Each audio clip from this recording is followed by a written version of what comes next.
ओ भाई, श्रद्धा कपूर ने तो स्त्री 2 में आग लगा दी, एकदम पैसा वसूल पिक्चर है। हाँ यार, कसम से क्या फाड़ू एक्टिंग की है। वैसे पास में पॉपकॉर्न हो और सामने बढ़िया सी पिक्चर चल रही हो तो देखने में डबल मजा आता है। ओह शिट, पॉपकॉर्न तो खत्म हो गया और अभी तो आधी पिक्चर बाकी है, अब क्या करेंगे। जस्ट चिल बेब्स, पॉपकॉर्न ही तो खत्म हुए हैं, बट हमारी काली सौतेली बहन किस दिन काम आएगी। तभी पुराना सा सलवार कमीज पहने सिंपल सी चोटी में कमरे में किंजल आकर पूछती है, मोना रीटा, तुम दोनों बता दो डिनर में क्या खाओगे। देखो मोना, हमारी प्यारी काली बहन की उम्र कितनी लंबी है, नाम लेते ही हाजिर हो गई। किंजल, जाओ और जाके हमारे लिए पॉपकॉर्न ले आओ। पर रीटा, एक तो पहले ही डिनर के लिए इतनी देर हो चुकी है, रात के 11 बज रहे हैं। अगर इस टाइम तुम दोनों पॉपकॉर्न खाओगी तो फिर रात का डिनर किस टाइम में करोगी। ये सुनते ही दोनों गोरी सौतेली बहनें गुस्से में लाल पीली हो जाती हैं। अबे ओ फटे दूध की फफूंदी सी शक्ल वाली बहन जी, तेरा काम सिर्फ हमारा ऑर्डर मानना है, ऑर्डर देना नहीं, समझी। अब जा जल्दी और पॉपकॉर्न ला। और रही बात डिनर करने की, तो वो हम अपने टाइम पर ही करेंगे, रात के 1 बजे। अब दफा हो यहाँ से, काली गुलाब जामुन। नम आंखें लिए बेचारी काली किंजल किचन में जाके पॉपकॉर्न बनाती है। किंजल की माँ गंभीर लंबी बीमारी से सालों पहले गुजर चुकी थी, इसलिए पिता देव प्रेरणा से दूसरी शादी करके ले आई, जिनसे मोना और रीटा हुई। दोनों दूध के जैसे गोरी चिट्टे रंग वाली थी, इसीलिए घमंडी मिजाज की थी। वहीं किंजल काली और बदसूरत थी, लेकिन उसका दिल हीरे की तरह था। मगर हर दिन ही उसे अपनी सौतेली माँ और बहनों के ताने सुनने पड़ते थे। मोना रीटा, ये लो तुम्हारे पॉपकॉर्न, अब बता दो डिनर में क्या खाओगी। ऐसे करो, आज हमारे लिए कैप्सिकम की सब्जी, जीरा राइस, शाही पनीर, कढ़ाई पनीर बनाना। ये तो रहा मेरा। मैं डिनर में वेज पुलाव खाऊंगी चिली चटनी के साथ। हमारी ये पिक्चर खत्म होने से पहले हमारा डिनर हमें परोसा हुआ मिल जाना चाहिए, शार्प 1 बजे। ठीक है, मिल जाएगा। किंजल जल्दी से रसोई में आकर डिनर बनाना शुरू करती है, तो वहीं दोनों सौतेली गोरी बहनें मस्ती मारकर पिक्चर देख रही थीं। ऐसा करती हूँ, कढ़ाई पनीर और शाही पनीर बनाने के लिए एक ही साथ पनीर फ्राई कर लेती हूँ और बाकी सब्जियों का काटा पीटी भी कर लेती हूँ, इससे थोड़ा टाइम बचेगा। देखते देखते सब्जी बनाने में रात के 12 बज जाते हैं, तो डरे लफ्जों में किंजल बोलती है, मेरे पास केवल 1 घंटा रह गया। अगर 1 घंटे में मैंने दोनों को डिनर नहीं करवाया तो वो कल की तरह ही करेंगी। नहीं, जल्दी कर किंजल। देखते देखते घड़ी की सुई 1 पर आ जाती है, लेकिन दोनों सौतेली बहनों को डिनर परोसने में किंजल को 2 मिनट लेट हो जाता है, तो दोनों अकड़ जाती हैं। तुमने हम दोनों को 2 मिनट लेट डिनर दिया है, इसकी पनिशमेंट मिलेगी। लो खाओ खाओ, बहन के हाथ से खाने से प्यार बढ़ता है। नहीं मोना, मुझे क्षमा कर दो, कल से बिल्कुल देर नहीं होगी, मैं तुम दोनों को टाइम से डिनर करवाऊंगी।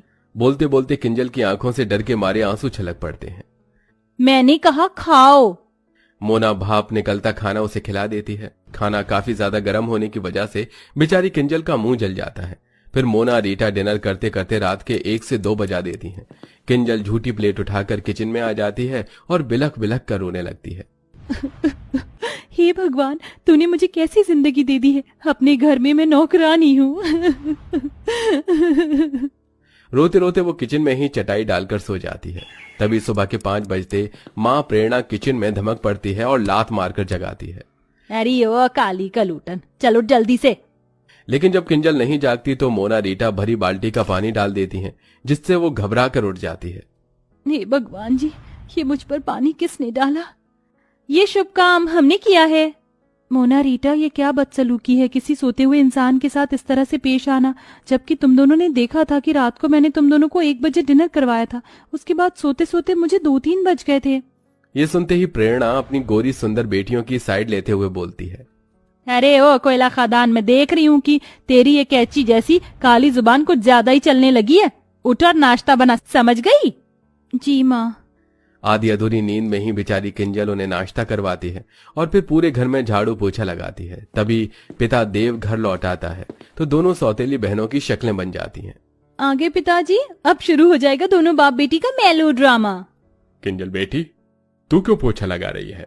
काम वाली नहीं आई है क्या? वो पापा।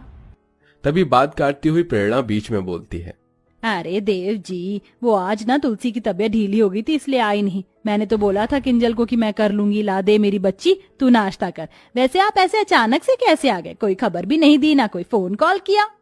वो 1-2 दिन की छुट्टियां मिली थी, इसलिए चला आया किंजल को देखने।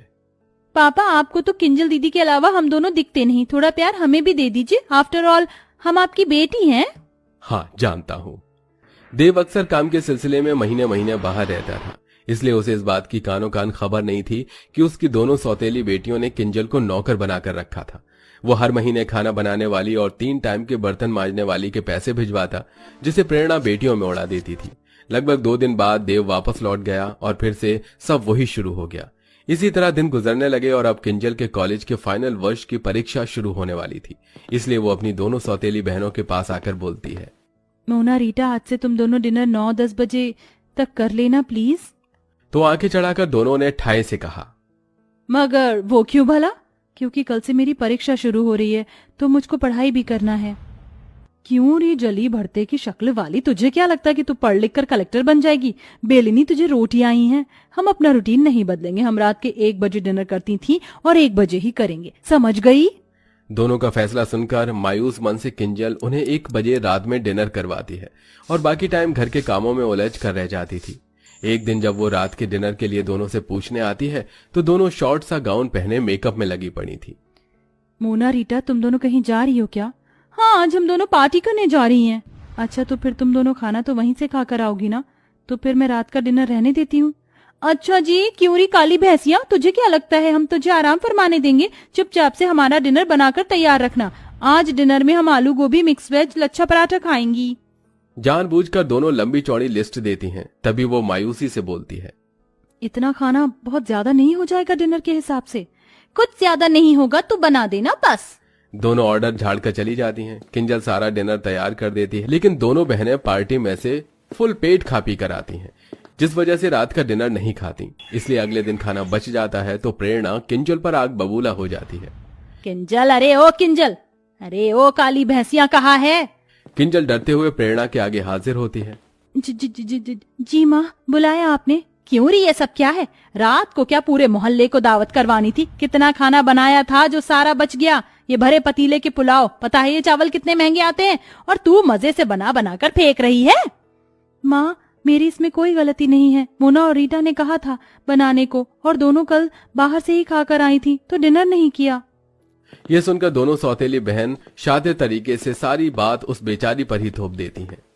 ओ, कितनी झूठी और मक्कार है ये। माँ कसम से हमने तो बोला भी नहीं था डिनर बनाने को, अपने मन से बनाया।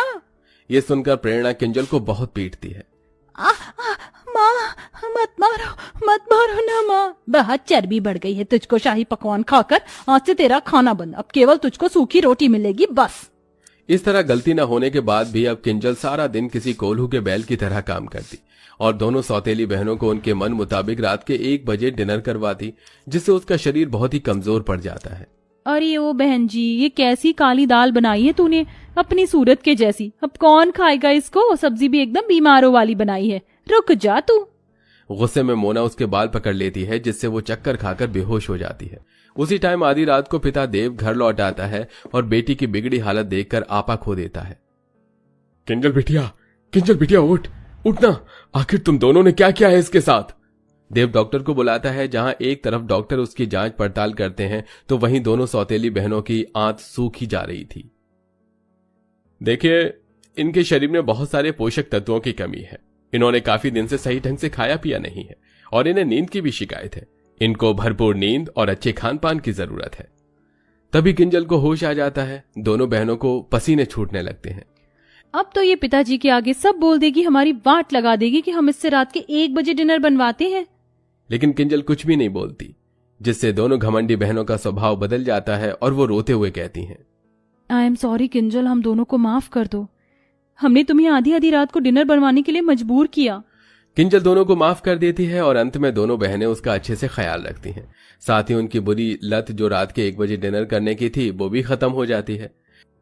तो देखा दर्शकों आपने, अच्छे स्वभाव से हम किसी का भी दिल जीत सकते हैं, जैसा कि हमारी स्टोरी की काली बहन ने अपने अच्छे स्वभाव से अपनी दोनों खूबसूरत घमंडी बहनों का दिल जीत लिया। तो दोस्तों, आपके हिसाब से रात का डिनर करने का सही टाइम क्या होना चाहिए?